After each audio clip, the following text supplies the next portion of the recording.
Hello बच्चों, सबसे पहले आप सबको good morning and welcome to our YouTube channel chemistry by Amardeep sir. अभी जो कोरोना की स्थिति है वो वाकई में अनकंट्रोल है। लगातार केसेस बढ़ रहे हैं, लोग बीमार हो रहे हैं, कई सारे लोग मर भी रहे हैं। तो हमें सिस्टम या सरकार या एक आम जनता को दोष देने से बेहतर है कि हम अपनी सुरक्षा कैसे करें। और मैं सिर्फ आपको एक ही सलाह दूंगा कि आप ज़्यादा से ज़्यादा कोशिश करें कि घर पे रहें। इससे आपकी सुरक्षा तो होगी, साथ ही साथ आपके परिवार की भी सुरक्षा होगी। चलिए इसी के साथ हम लोग स्टार्ट करते हैं सॉलिड स्टेट का अगला वीडियो लेक्चर। और आज सॉलिड स्टेट का यह छठा वीडियो लेक्चर है। और आज के इस लेक्चर में हम लोग डाउट सेशन करेंगे, मतलब क्वेश्चन प्रैक्टिस करेंगे। प्रॉब्लम सॉल्विंग क्लासेस होगा आज का। तो आज हम लोग सिर्फ प्रॉब्लम करेंगे। लास्ट क्लास लेक्चर 5 था और आप अगर 1 से 5 तक पढ़े हैं, 1 to 5 लेक्चर देखे हैं, तभी आपको आज का जो क्लास है, डाउट सेशन जो क्लासेस चलेगा आज, तो आपको जाकर के समझ में आएगा। तो पहले मैं कुछ क्वेश्चंस के बारे में बता देता हूं कि मैं सबसे पहले असाइनमेंट प्रोवाइड करता हूं आप सबको। असाइनमेंट, और जो मैंने असाइनमेंट प्रोवाइड किया था, है ना, एक असाइनमेंट, तो हालांकि जो बच्चे ग्रुप में ऐड है उन बच्चों के लिए मैं पीडीएफ भेज दूंगा, या पहले मैं भेज भी चुका हूं, ठीक है, हालांकि एक बार मैं फिर से भेज दूंगा। और एनसीईआरटी, तो दो चीजों को हम लोग फॉलो करेंगे, एक अपना असाइनमेंट फॉलो करेंगे और दूसरा हम लोग एनसीईआरटी। तो पहले जो हम लोग लेक्चर 5 तक पढ़े हैं उसके माध्यम से कौन कौन से क्वेश्चन बन सकता है, मैं उस क्वेश्चन का लिख रहा हूं, उस क्वेश्चन का नंबर। जैसे अगर हम असाइनमेंट दिए आपको, तो असाइनमेंट का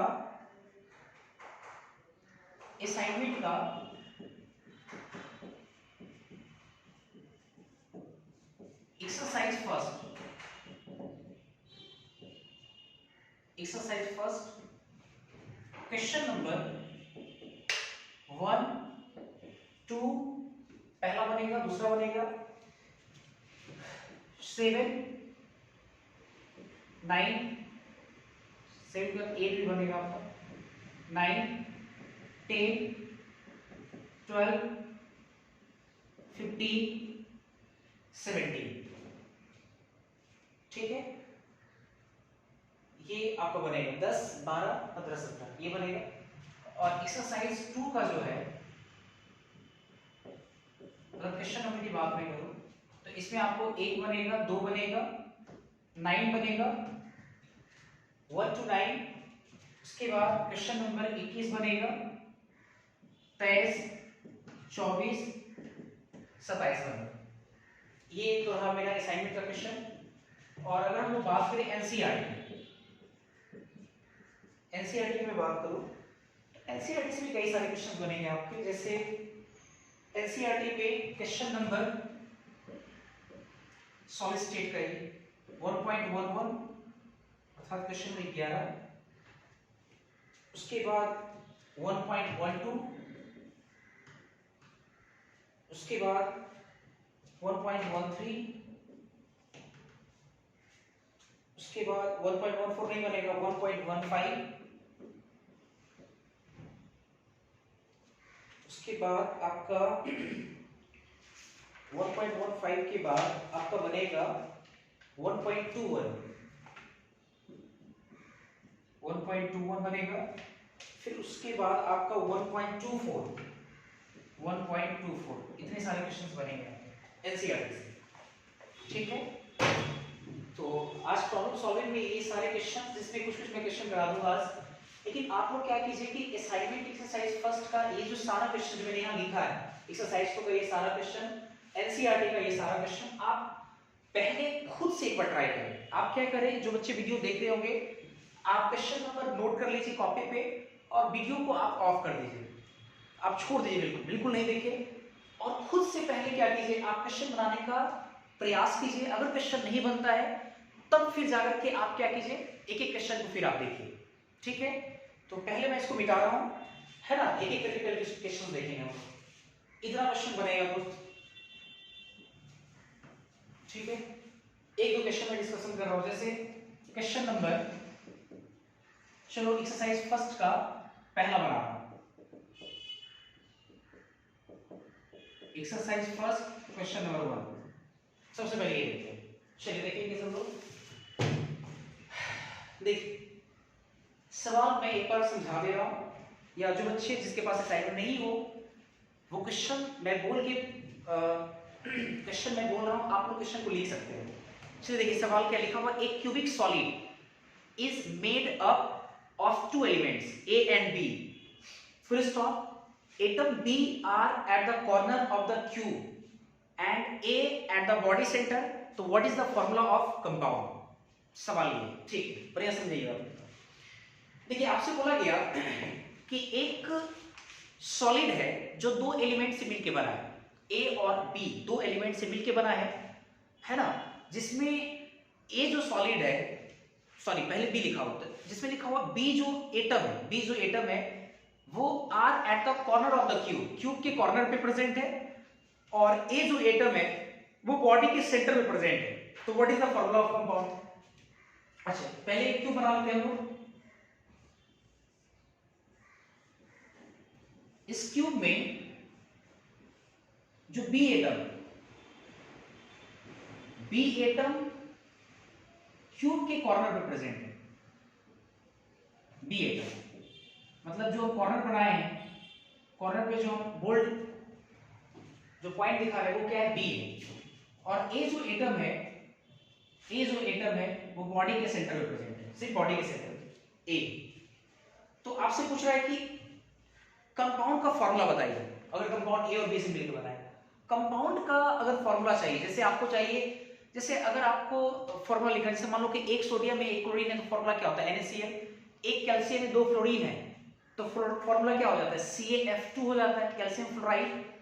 एक है ना, मान लो एल्यूमिनियम है और तीन क्लोरीन है, तो फॉर्मूला क्या होगा AlCl3, ऐसे करके फॉर्मूला होता है।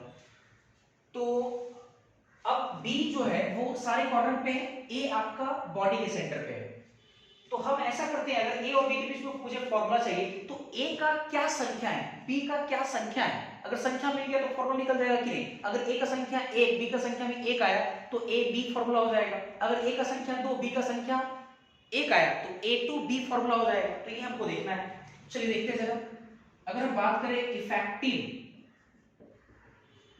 नंबर ऑफ बी एटम का इफेक्टिव संख्या कितना होगा एक यूनिट सेल में, एक क्यूब में कितना होगा, देखिए जरा कैसे निकालेंगे। कॉर्नर पे, तो आपको मैंने कई बार बोला है कि अगर कोई एटम कॉर्नर पे है तो उस कॉर्नर वाला एटम एक यूनिट सेल में, एक क्यूब में अपना 1/8वां हिस्सा शेयर करेगा, तो एक जो कॉर्नर वाला बी है वो 1/8वां हिस्सा शेयर कर रहा है, एक, तो ऐसे ऐसे 8 एटम है, तो कितना हो गया संख्या, बी का 1 हो गया संख्या। उसी तरह से इफेक्टिव नंबर ऑफ, अगर ए एटम की बात करेंगे तो ए एटम कहां है आपका, एटम बॉडी के सेंटर पे है, तो अगर कोई एटम बॉडी के सेंटर पे, क्यूब के सेंटर पे है, तो वो एटम पूरा का पूरा उस क्यूब में शेयर करेगा, अर्थात एक है, एक शेयर करेगा, पूरा पूरा शेयर करेगा, इसलिए 1 गुना 1 और 1 आएगा, इसलिए फॉर्मूला ऑफ कंपाउंड क्या हो जाएगा, फॉर्मूला ऑफ कंपाउंड अगर ए और बी में बात किया जाए, फॉर्मूला ऑफ कंपाउंड कितना आ जाएगा हमारा, ए का संख्या 1 तो A1 लिख दिए, अब B का संख्या भी 1 तो B1 लिख दिए, 1 1 अंडरस्टूड है तो आप चाहे तो AB भी लिख सकते हैं, तो फॉर्मूला ऑफ कंपाउंड कितना आ गया, AB आ गया, है कि नहीं। चलिए उसके बाद एक्सरसाइज फर्स्ट का ही क्वेश्चन नंबर 2 करेंगे, क्वेश्चन नंबर 2। अब देखिए जरा क्वेश्चन नंबर 2 क्या है, देखने से पहले आप वीडियो को पॉज कर लेंगे, खुद से एक बार ट्राई करेंगे, नहीं समझ में आया फिर देखेंगे वीडियो। चलिए देखिए एक्सरसाइज फर्स्ट का क्वेश्चन नंबर 2 में देखिए लिखा हुआ है, a compound array of gold and copper, sorry alloy लिखा हुआ है, गलत बोले हम, alloy, a compound alloy of gold and copper crystallizes, alloy जानते हैं आप लोग, alloy का मतलब होता है मिश्र धातु, alloy of gold and copper, gold और copper का बना हुआ एक alloy है, एक कंपाउंड है, और crystallizes in cubic lattice in which gold occupy that lattice point at corners of the cube and copper atom occupy the centers of each of the cube faces, तो what is the formula of this compound। Simple सवाल है, आपसे बोला गया एक alloy है जो copper और गोल्ड से मिलके बना है। एलॉय, एलॉय मतलब मिश्र धातु, एक कॉपर और गोल्ड से मिलके बना है, ठीक है। क्यूबिक क्रिस्टलाइज्ड सिस्टम है, क्यूबिक सिस्टम है जिसमें गोल्ड जो है वो सारे के सारे लैटिस पॉइंट को ऑक्युपाई करता है। मतलब सारे कौन से लैटिस पॉइंट को ऑक्युपाई करता है? कॉर्नर वाला, मतलब गोल्ड उस क्यूब के कॉर्नर पे प्रेजेंट है and copper atom occupies the centre of each of the cube faces. और जो कॉपर है वो प्रत्येक फेस के सेंटर को ऑक्युपाई करता है। तो what is the formula of compound? So easy, देखिए कैसे। सबसे पहले आप एक क्यूब बना लो, ठीक है। अब बोला गया कि इस क्यूब के सारे कॉर्नर पे गोल्ड एटम प्रेजेंट है। गोल्ड, गोल्ड का फॉर्मूला Au, मतलब Au जो है वो आपका जो हम लोग गोल्ड करके जो दिखा रहे हैं वो गोल्ड है, Au है। और कॉपर जो है वो प्रत्येक फेस के सेंटर में प्रेजेंट है। तो फेस का सेंटर चलो देखो, ऊपर वाला फेस का सेंटर, नीचे वाला फेस का सेंटर, राइट वाला फेस का सेंटर, लेफ्ट वाला फेस का सेंटर, पीछे वाला फेस का सेंटर दिखाना पड़ेगा, अब फ्रंट वाला फेस का सेंटर। देखो ऐसे थ्रेडिंग में फील हो रहा होगा आपको। और ये जो है आपका कॉपर है, Cu, कॉपर का फॉर्मूला Cu, ये आपका कॉपर है। तो हमको फॉर्मूला लिखना है Au और Cu के बीच में क्या होगा फॉर्मूला ना। अब एक चीज मुझे बताइए, हमको करना क्या चाहिए? हम इधर लिखते हैं, देखिए सब सबसे पहले ऑरम का संख्या निकालना है। Aurum, number of Au atom per unit cell, कितना है? कॉर्नर पे है, 1/8 में शेयर करेगा, ऐसे ऐसे 8, तो 1 हो गया इसका संख्या, है कि नहीं? उसी तरह से सिमिलरली नंबर ऑफ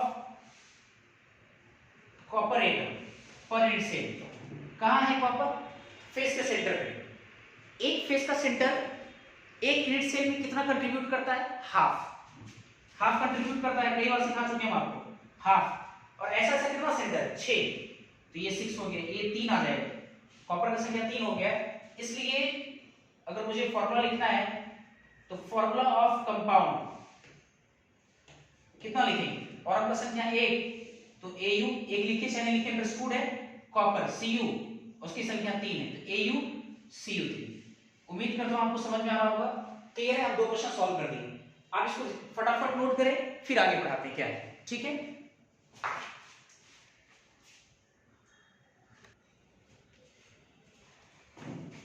ठीक है, असाइनमेंट का एक्सरसाइज फर्स्ट क्वेश्चन और सेकंड क्वेश्चन हो गया है। इसके बाद आप लोग क्या कीजिए, एनसीईआरटी में क्वेश्चन नंबर 12 1.12 एकदम एक जैसा सवाल है जो भी मैंने पहला और दूसरा कराया था, उसी से मिलता जुलता है। तो आप क्वेश्चन नंबर 1.12 कर लेंगे, हो जाएगा आपसे 1.12 कंफर्म है हम? अच्छा 1.12 हो जाएगा इसमें, चलिए ठीक है। इसी के आधार पे 1.12 एनसीईआरटी, चलिए देखिए हम फटाक से कर भी देते हैं, ठीक है। एनसीईआरटी क्वेश्चन नंबर 1.12, देखिए सवाल लिखा हुआ है 1.12 में कि ए cubic solid is made of 2 elements P and Q। एक क्यूबिक सॉलिड है जो 2 एलिमेंट से P और Q से मिलकर बना है। Atoms of Q are at the corner of the cube. Q जो एटम है वो क्यूब के कॉर्नर पे प्रेजेंट है, P at the body centre. तो what is the formula of compound and what are the coordination number of P and Q। अच्छा इसमें additional सवाल भी है, P और Q का कोऑर्डिनेशन नंबर क्या है? भैया समझिएगा, एक क्यूबिक सॉलिड है जो 2 एलिमेंट से मिलकर बना है, क्यूबिक सॉलिड जिसमें P जो है ये कॉर्नर में प्रेजेंट है, P कॉर्नर पे, ये क्यूब कॉर्नर पे चाहिए, atom cube are at the corner, sorry Q जो वो कॉर्नर में प्रेजेंट है।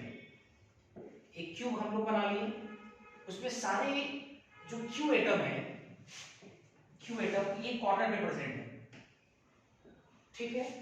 और P जो है वो बॉडी के सेंटर में प्रेजेंट है, P। तो ये मान लीजिए P आपका बॉडी का सेंटर एक ही होता है, एक ये बॉडी का सेंटर प्रेजेंट है, ठीक। ये हो गया आपका। तो फॉर्मूला क्या हो जाएगा याद कीजिए जरा। अगर मुझे P और Q में फॉर्मूला चाहिए तो P का संख्या निकालना है, तो नंबर ऑफ, पहले निकालते थे Q एटम, Q एटम का संख्या कितना है? Q कहां पे? कॉर्नर पे, 1/8 शेयर करेगा, ऐसा ऐसा 8 है तो 1 हो गया। और नंबर ऑफ पी एटम कितना हो जाएगा, पी बॉडी के सेंटर पे पूरा पूरा एक कंट्रीब्यूट करेगा और एक ही है तो एक हो जाएगा, इसलिए फॉर्मूला कितना हो जाएगा, फॉर्मूला पी और क्यू में क्या आएगा, पी एक और क्यू भी एक, तो पी क्यू फॉर्मूला हो जाएगा, 1 और 1 पी क्यू फॉर्मूला।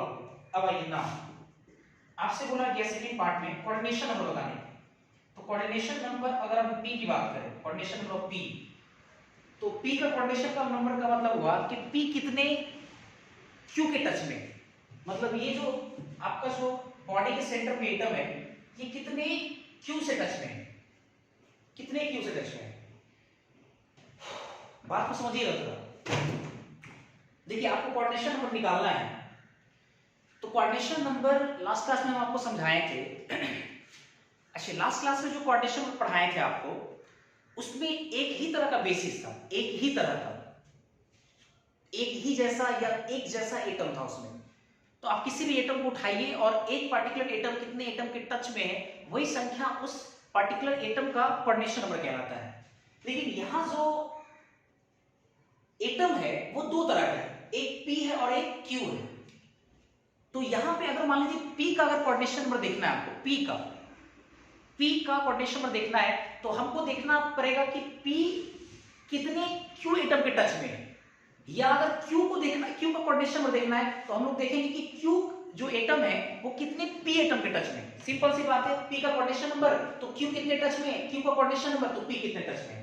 तो अगर मान लीजिए कोऑर्डिनेशन नंबर पी ये बॉडी के सेंटर वाला देख रहे हैं, तो ये चारों नीचे वाला और चारों ऊपर वाला टच में होगा कि नहीं, तो इसका कोऑर्डिनेशन कितना हो जाएगा, 8 हो जाएगा। उसी तरह से देखो कोऑर्डिनेशन नंबर ऑफ अगर क्यू चाहिए मुझे, क्यू,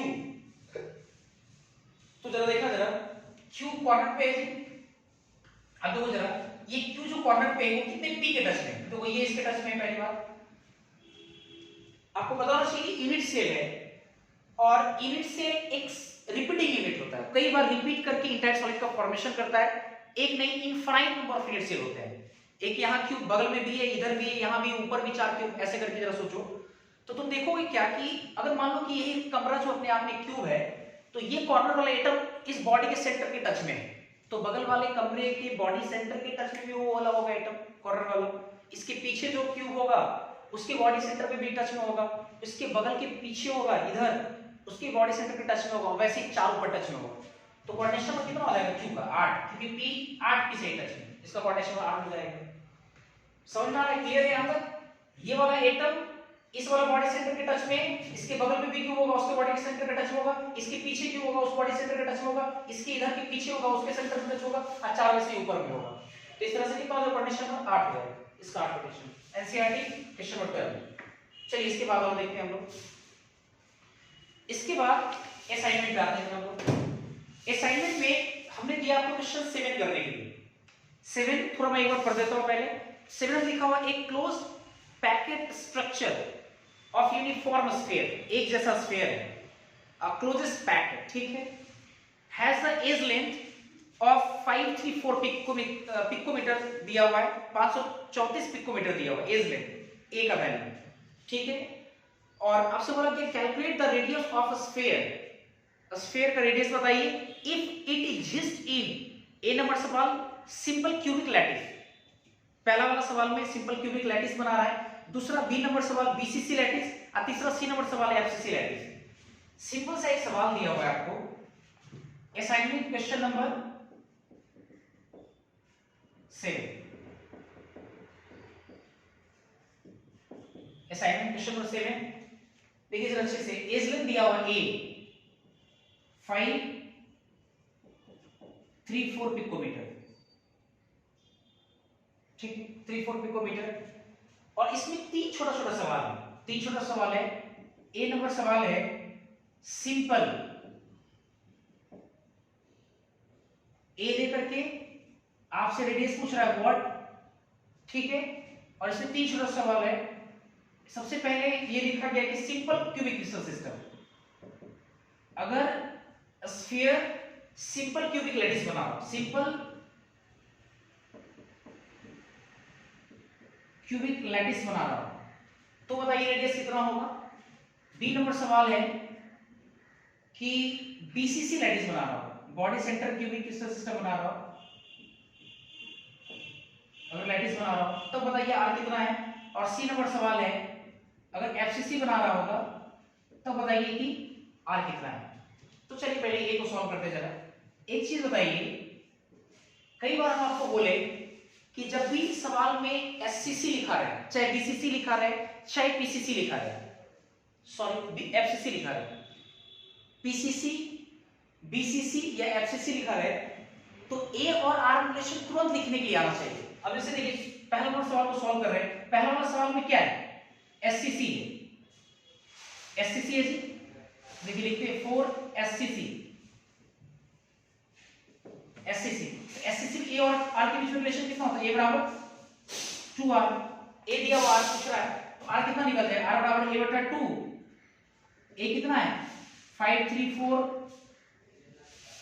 पिकोमीटर बटा 2, 2 दूना 4, 2 छक 12, 2 सत्ते 14, 267 पिकोमीटर।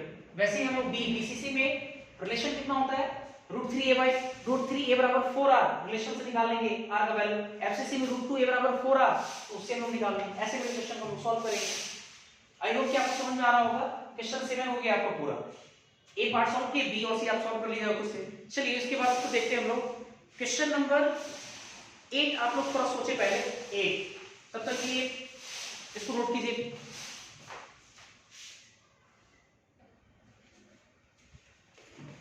चलिए इसके बाद 7 तो हो चुका है, 8 नंबर सवाल मैंने दिया था आपको बनाने के लिए।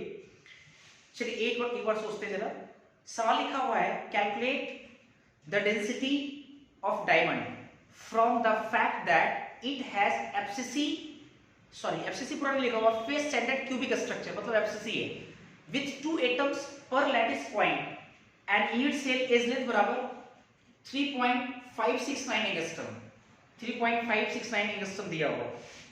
तो जरा देखेंगे अच्छे से क्या है। आपको डायमंड का डेंसिटी बोला गया निकालने के लिए, लेकिन एक चीज बोला गया कि जो डायमंड है वो एफसीसी बना रहा है, FCC face centred cubic crystal system बना रहा है, शॉर्टली एफसीसी। कई बार मैंने आपको कहा कि जैसे ही एफसीसी क्वेश्चन में मेंशन करे तो आप तुरंत दो इंफॉर्मेशन लिखिए वहां पे, एक z का वैल्यू, दूसरा a और r रिलेशन। तो a और r रिलेशन √2a बराबर 4r, और एक रिलेशन होता है z बराबर 4, ये लिखने चाहिए आपको। चलिए ठीक है, खैर लेकिन यहाँ पे कुछ चीजें थोड़ा बदल रहा है। देखो कैसे, यहाँ बोल रहा है कि with 2 atom per lattice point and unit cell edge length of 3.569 angstrom. देखो एक चीज बोला गया है, ये नॉर्मल एफसीसी नहीं है कि z बराबर हम लोग 4 लिखते हैं। यहां बोला गया कि पर लैटिस पॉइंट पे 2 एटम प्रेजेंट है, पर लैटिस पॉइंट पे। तो एक बात मुझे बताइए, एफसीसी में लैटिस पॉइंट कहां मिलता है, सारे कॉर्नर पे और प्रत्येक फेस के सेंटर पे। देखिए जरा अच्छे से, क्वेश्चन नंबर 8 देखेंगे सब लोग। देखिए डायमंड,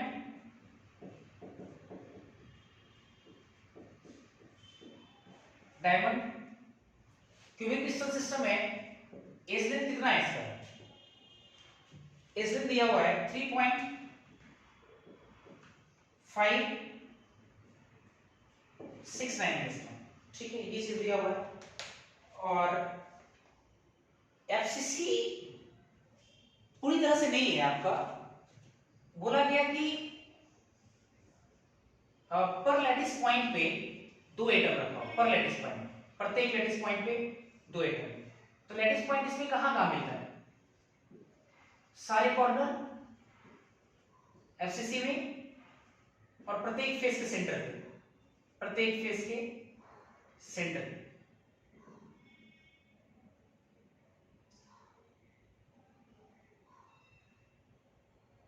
प्रत्येक फेस के सेंटर पे, 6 फेस का सेंटर हो गया। तो यहां पे देखो फॉर एफसीसी, देखो एफसीसी के लिए हम लोग पढ़ते हैं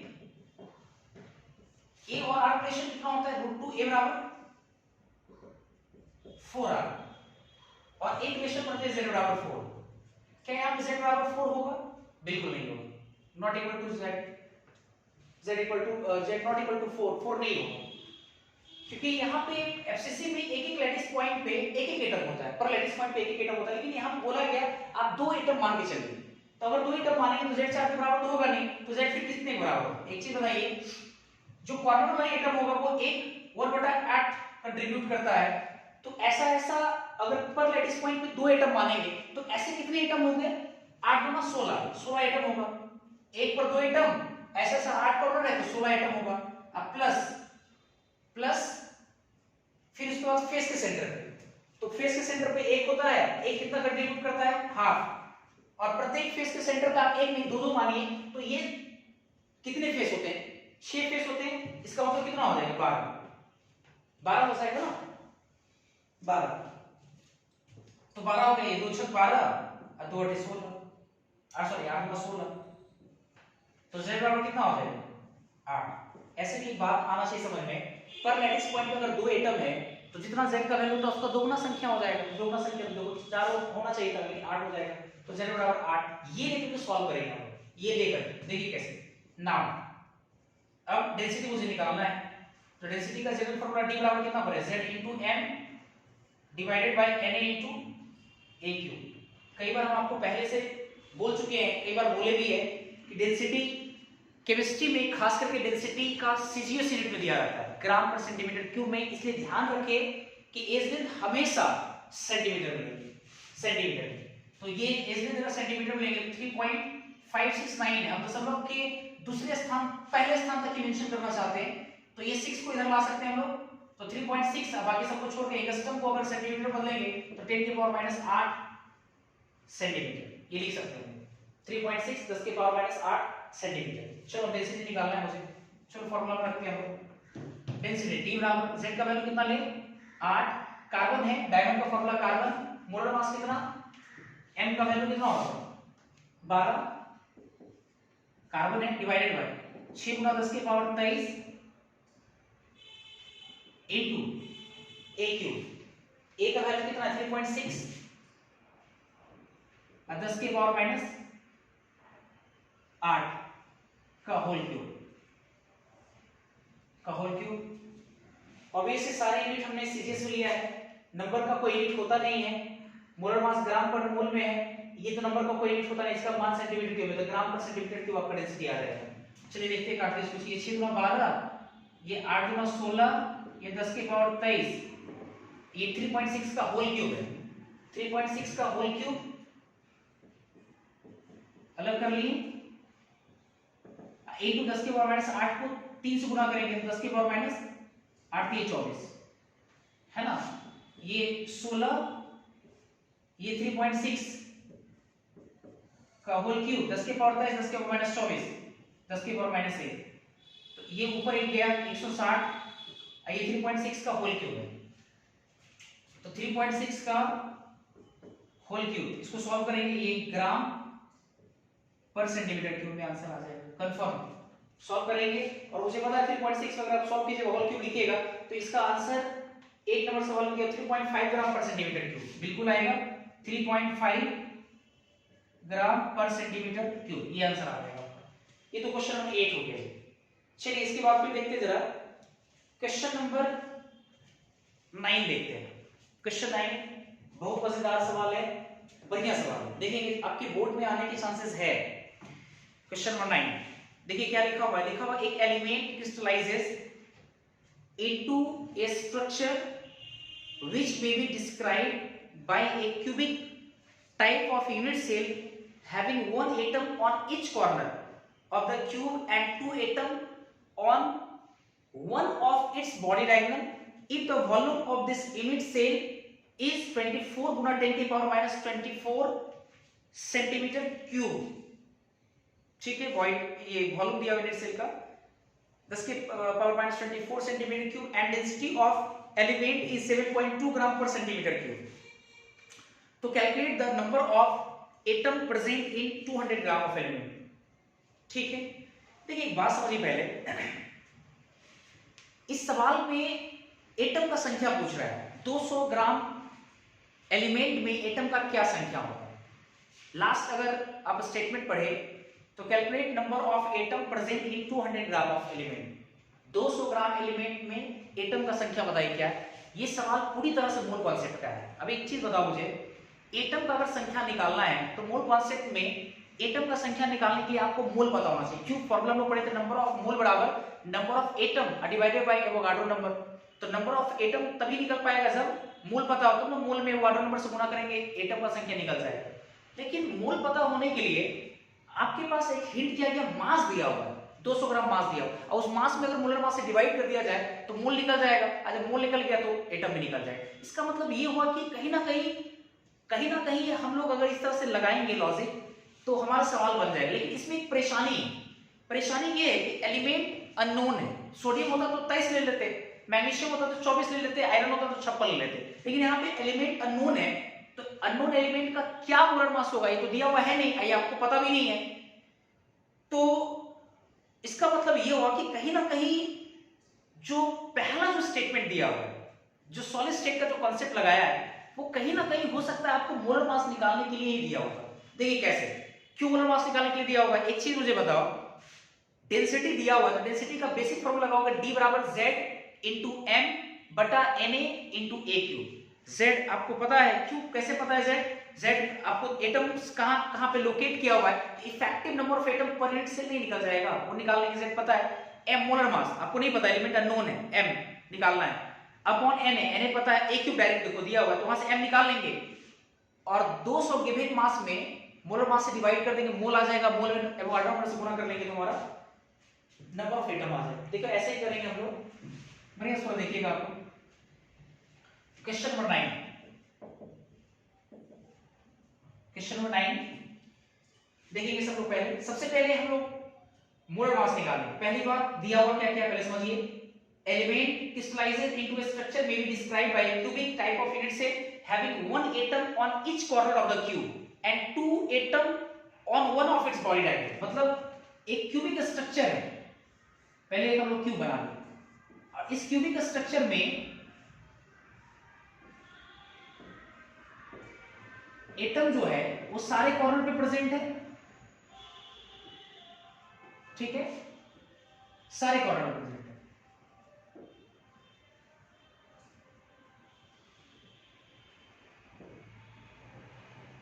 ठीक है, सारे कॉर्नर पे प्रेजेंट है एटम, है ना।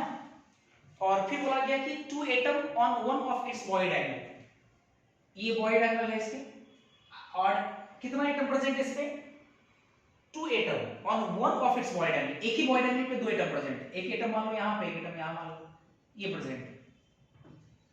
तो z का वैल्यू नहीं निकल जाएगा क्या यहां से, z बराबर क्या हम लोग जानते हैं, कॉर्नर पे रहता है तो 1/8 से करेगा, ऐसा 8 प्लस बॉडी के डायगोनल पे, अगर बॉडी डायगोनल पे रहेगा तो पूरा पूरा कंट्रीब्यूट होगा, एक पूरा एक कंट्रीब्यूट करेगा, ऐसा 2 है तो कितना आएगा, z का वैल्यू 3 आ गया, z का वैल्यू 3 आ गया। अच्छा, इसके बाद देखो डेंसिटी दिया हुआ है, डेंसिटी कितना दिया हुआ है, 7.2 ग्राम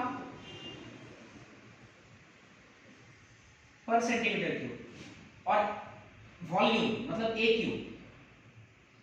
क्यूब भी डायरेक्ट देखो दिया हुआ, ए भी नहीं दिया हुआ, ए क्यूब दिया हुआ, कितना 24 गुना 10 की पावर माइनस 24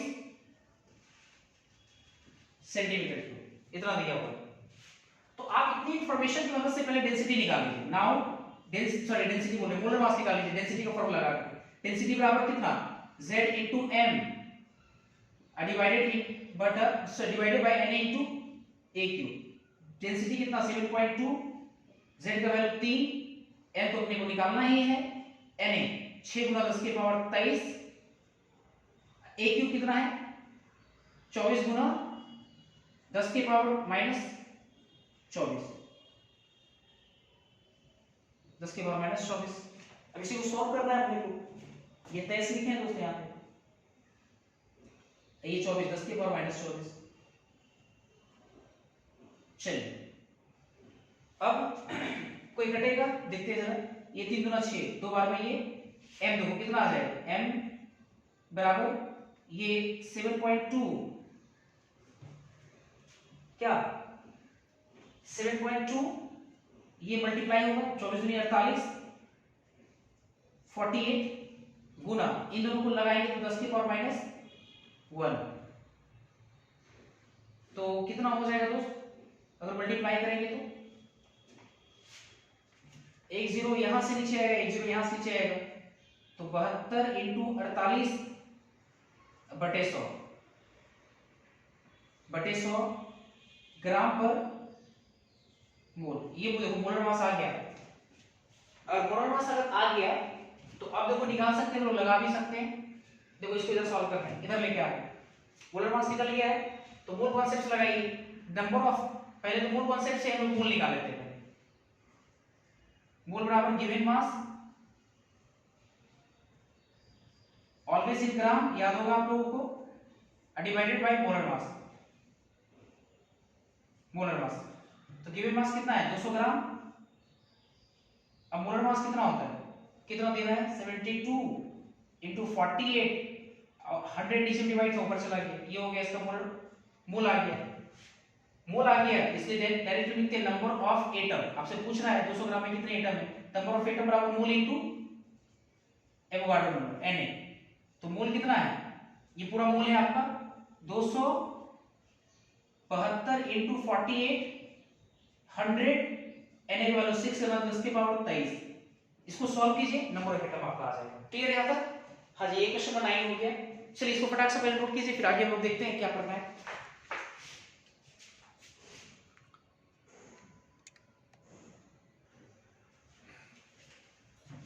चलिए इसके बाद असाइनमेंट का क्वेश्चन नंबर 10 और फिर इसके बाद 12 देखेंगे। देखिए सबसे पहले 10 देखेंगे। क्वेश्चन में देखिए 10 के लिखा हुआ है silver has an atomic radius of 144 picometre and the density of silver is 10.6 gram per centimetre cube. तो लिखा हुआ to which types of cubic crystal silver belongs.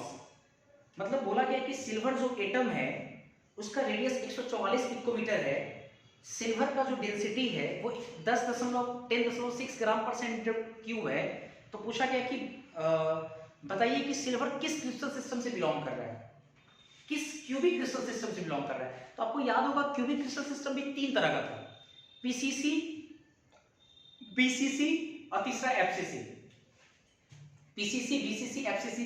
अच्छा, पीसीसी, बीसीसी, एफसीसी में कुछ ऐसे डेटास थे जो काफी फिक्स्ड होता था, वेरी नहीं करता था। जैसे पीसीसी में जेड का वैल्यू 1, ये फिक्स्ड है पीसीसी में। बीसीसी में जेड बराबर 2, एफसीसी में जेड बराबर 4। उसी तरह से पीसीसी में पैकिंग फ्रैक्शन 52%, 52%, बीसीसी में पैकिंग परसेंटेज 68% और एफसीसी में पैकिंग परसेंटेज 74%। ये फिक्स्ड वैल्यू है। तो आपसे बोला गया कि बताइए कि सिल्वर किस क्रिस्टल सिस्टम से बिलोंग कर रहा है, किस क्यूबिक क्रिस्टल सिस्टम से बिलोंग कर रहा है, पीसीसी, बीसीसी, एफसीसी। सवाल ये। अच्छा, अब देखो क्या दिया हुआ इसके बदले में। क्वेश्चन नंबर 10 जेई में पूछा हुआ सवाल है आपका, ये थोड़ा अच्छे समझ में आना चाहिए आपको। देखिए जरा, सिल्वर है और जिसका रेडियस दिया हुआ है आर, रेडियस कितना दिया हुआ है सिल्वर का 144 पिकोमीटर, 144 पिकोमीटर दिया हुआ, ठीक है। और सिल्वर का डेंसिटी दिया हुआ है डी बराबर कितना 10.6 gram per centimetre cube, CGS में पूरी तरह से दिया हुआ है। और to which type of cubic crystal system belongs, मतलब क्वेश्चन है किस तरह के क्यूबिक क्रिस्टल सिस्टम बिलोंग करता है, पीसीसी, बीसीसी या एफसीसी। तो एक बात मुझे बताओ कि देखो ऐसे लगता है कि डेंसिटी दिया हुआ है तो हम लोग क्या करेंगे कि z का वैल्यू निकालेंगे। अगर z का वैल्यू अगर 1 आ गया तो पीसीसी रहा होगा, 2 आ गया तो बीसीसी, 4 रहा तो एफसीसी। ये प्रॉब्लम तो बच्चे क्या है कि अगर तुम डेंसिटी वाला फॉर्मूला लगाना चाहोगे तो डेंसिटी वाला फॉर्मूला होता है z इनटू m बटा Na इनटू a क्यूब। क्योंकि सिल्वर है तो मोलर मास ऑफ सिल्वर आपको पता है 108 होता है, 108 ग्राम पर मोल, ये होता है फिक्स्ड वैल्यू।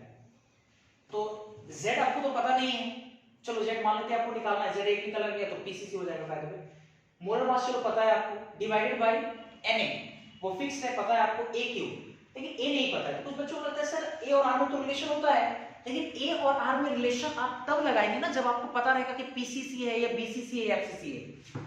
तो आप फंस जाइएगा। देखिए जरा अच्छे से, अगर आप डेंसिटी वाला फॉर्मूला लगाते हैं, d बराबर फॉर्मूला होता है z इनटू m बटा Na इनटू a क्यूब। तो डेंसिटी चलो ठीक है दिया हुआ है, m दिया हुआ है, Na दिया हुआ है, a नहीं दिया हुआ, z नहीं दिया हुआ है। और a और r रिलेशन तब पता है आपको जब आप कंफर्म आपको पता है कि क्यूबिक क्रिस्टल सिस्टम में कैसा सिस्टम है। अगर पीसीसी तो a बराबर 2r है कि नहीं, बीसीसी है तो √3a बराबर 4r, तब तो ये लगेगा नहीं। इससे डायरेक्ट आपका z का वैल्यू तो नहीं आ पाएगा, क्योंकि z भी अननोन है और a भी अननोन है। तो एक तरीका है कि तुम यहां से z और aq का वैल्यू निकालो। देखो एक तरीका है, थोड़ा समझना अच्छे से। देखो डेंसिटी तुमको पता है 10.6, चलो ये 10.6 ले लिया बराबर z m का वैल्यू 108 है ना, और इसके बाद na 6 गुना 10 की पावर 23 ये a क्यूब। तो यहां से अपने पास z बटा a क्यूब कितना आ जाएगा, z बटा a क्यूब अगर निकालेंगे तो 10.6 6 गुना 10 की पावर 23 और नीचे में आपका 108 आ जाएगा, इतना बड़ा। ठीक, अगर आप देखें थोड़ा अच्छे से तो ये दशमलव हटाएंगे, 10 नीचे ले आते हैं, 106 108 लगभग काट दीजिए आप इसको, है ना, कट भी जाएगा। इसके साथ सेट करेंगे तो 6 गुना 10 की पावर 22, ये z बटा a क्यूब आ गया तुम्हारे पास।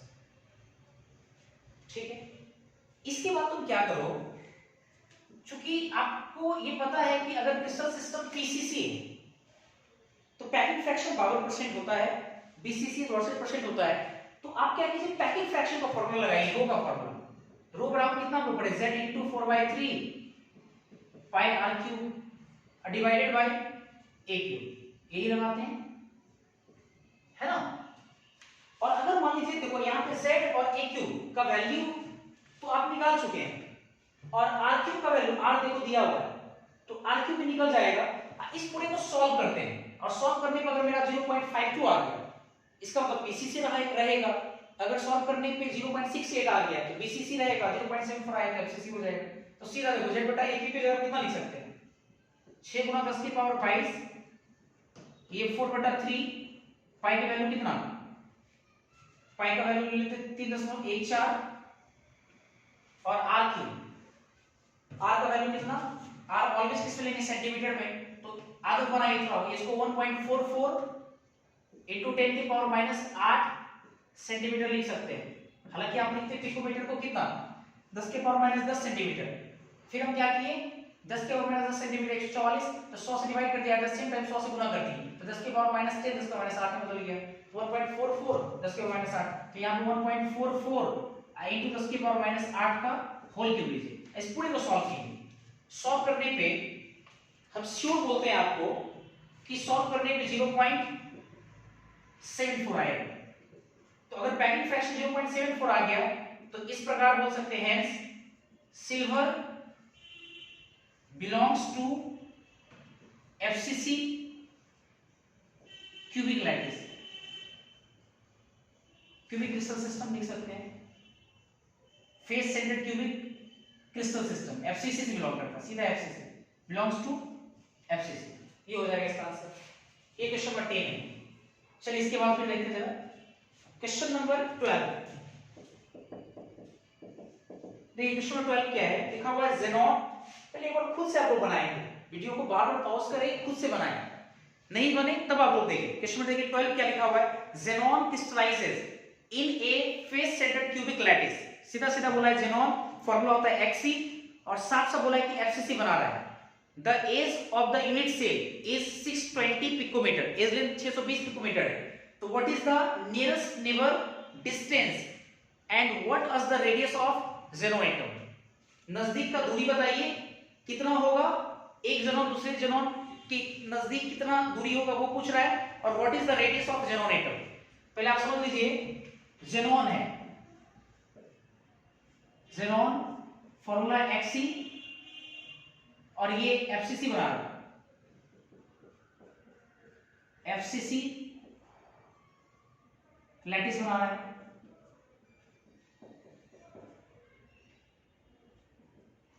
ये एफसीसी लैटिस बना रहा है, इसका मतलब ज़ेनॉन कहां कहां पे होगा, अगर क्यूब बनाए तो सारे कॉर्नर पे और प्रत्येक फेस के सेंटर पे होगा।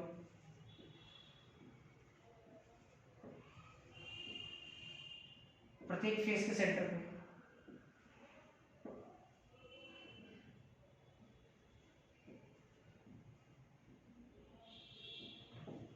है ना, ऐसा है। अच्छा अब आइए, एफसीसी है आपसे इस दिन दिया हुआ है, ए मान लेते हैं, तो ए बराबर कितना दिया हुआ है, ए बराबर दिया हुआ है 620 पिकोमीटर, 620 पिकोमीटर, और आपसे बोल रहा है कि रेडियस बताइए कितना होगा, रेडियस कितना होगा। देखिए दो सवाल इसमें, दो सवाल है। एक पहला सवाल है कि नियरेस्ट नेबर डिस्टेंस कितना होगा, nearest neighbour,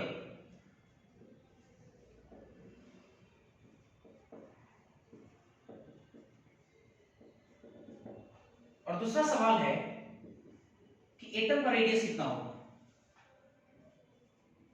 radius of atom बराबर होगा। दो सवाल इसमें है। चलिए पहला सवाल सॉल्व करते हैं। पहला का सॉल्यूशन दे रहे हैं आपको, देखिए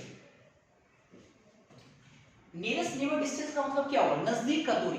दो ज़ेनॉन एटम के नजदीक का दूरी क्या होगा, जब दो ज़ेनॉन एटम टच में है या टच में नहीं है।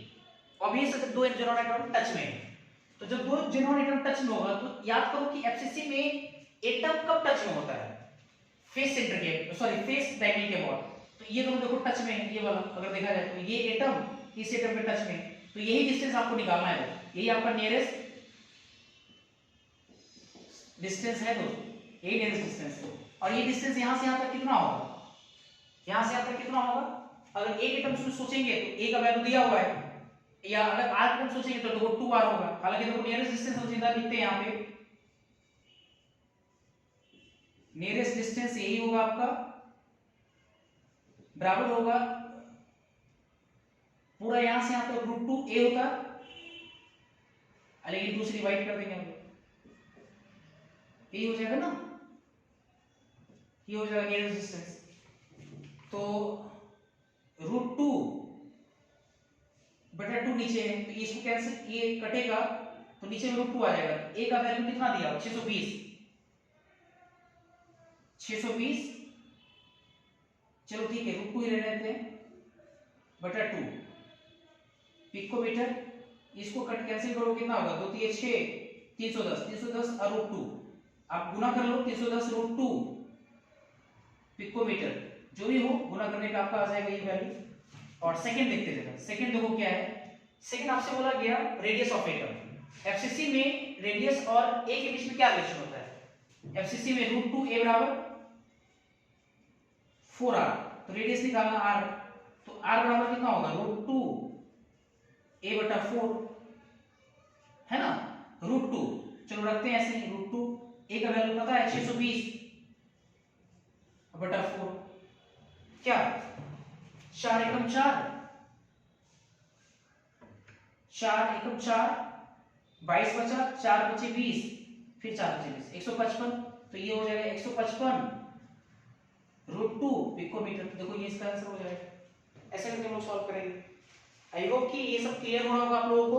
नहीं तो कमेंट सेक्शन में जरूर आप लोग लिखें कि सर इसमें प्रॉब्लम है, तो फिर हम लाइव क्लासेस वगैरह का इंतजाम करेंगे। खैर इसको नोट कीजिए पहले आप।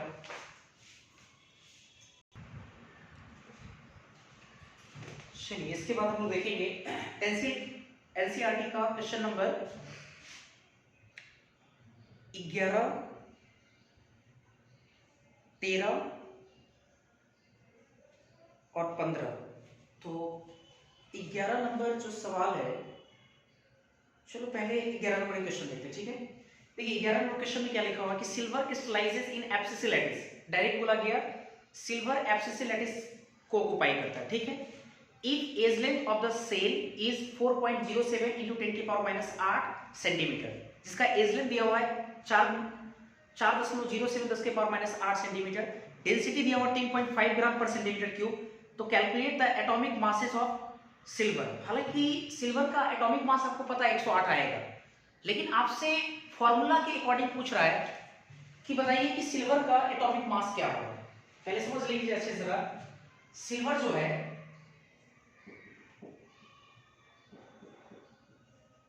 एनसीईआरटी क्वेश्चन नंबर 1.11 11 सॉल्व नहीं कर रहा हूं यहाँ पे। सिल्वर एफसीसी बना रहे हैं, फॉर एफसीसी याद कीजिए, जैसे ही एफसीसी बोले तो आपको दो रिलेशन आना चाहिए, जेड का वैल्यू 4, एक रूट 2 ए बराबर कितना 4 आ, ये दो रिलेशन आपको फटाक से लिखना है यहाँ पे। अब इसके बाद ये देखिए क्या क्या दिया हुआ है, गिवन एक्सिस दिया हुआ है, एज लेंथ ए बराबर दिया हुआ है 4.07 10 की पावर माइनस 8 सेंटीमीटर, ठीक है। और डेंसिटी टी बराबर देखो दिया हुआ है, डेंसिटी 10.5 ग्राम पर सेंटीमीटर।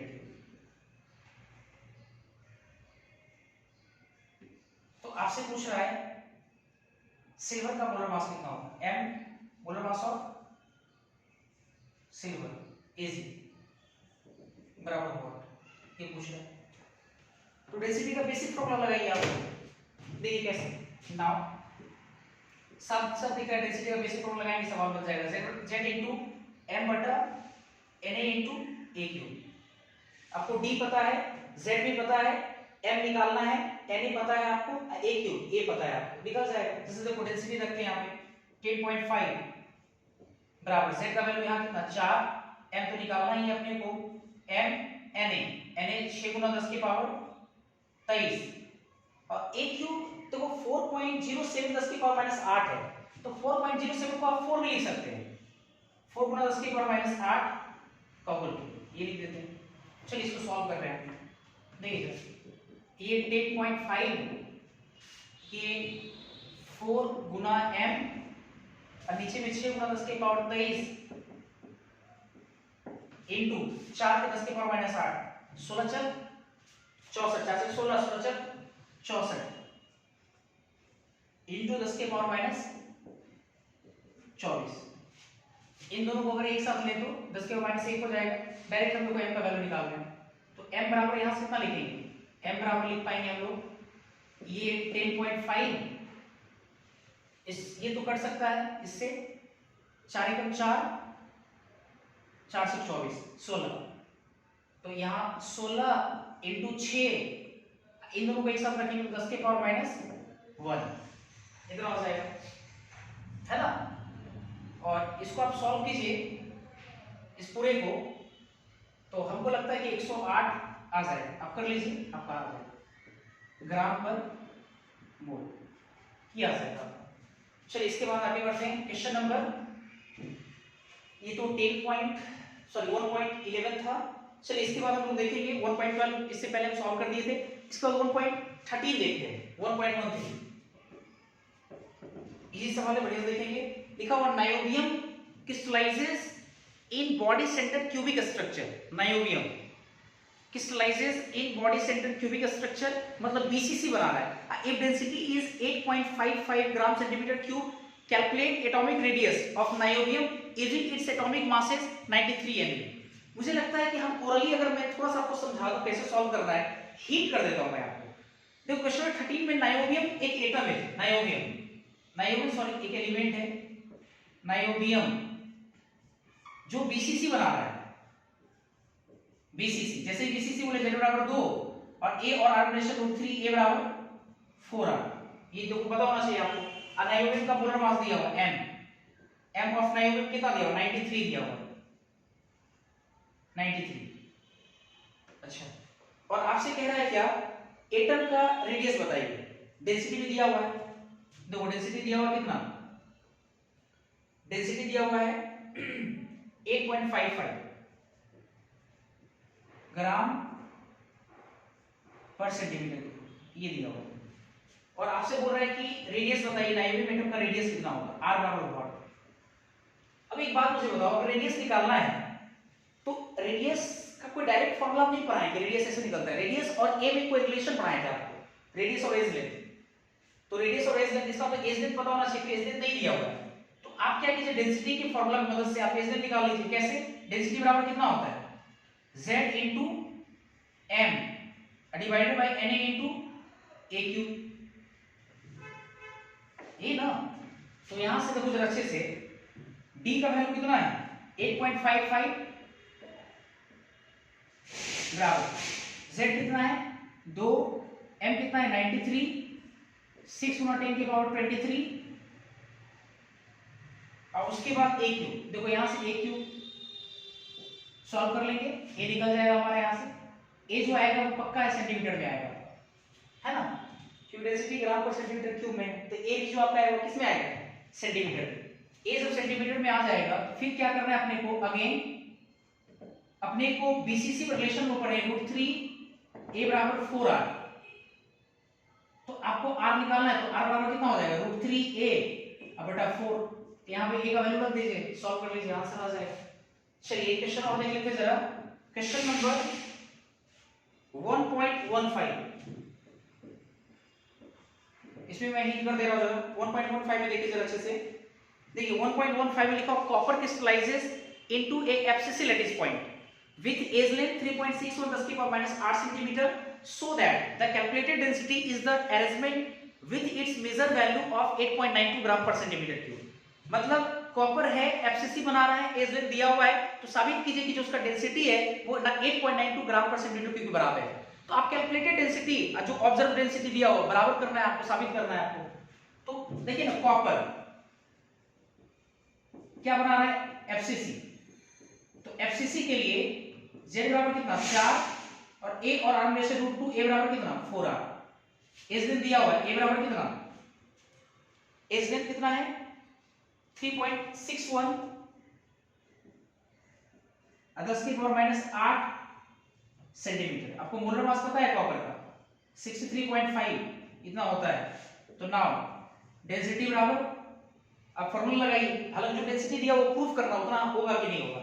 अब डेंसिटी फॉर्मूला, डेंसिटी बराबर कितना z into m बटा na into aq, z का वैल्यू आपको पता है 4, m 63.5, na 6 गुना 10 की पावर 23 और aq 3.61 गुना 10 की पावर -8 का होल क्यूब। आई होप कि आप लोग सॉल्व कर लीजिएगा, सॉल्व कीजिएगा तो जो ऑब्जर्व डेंसिटी जो दिया हुआ है उसके बराबर हो जाएगा, तो साबित हो गया कितने बराबर है।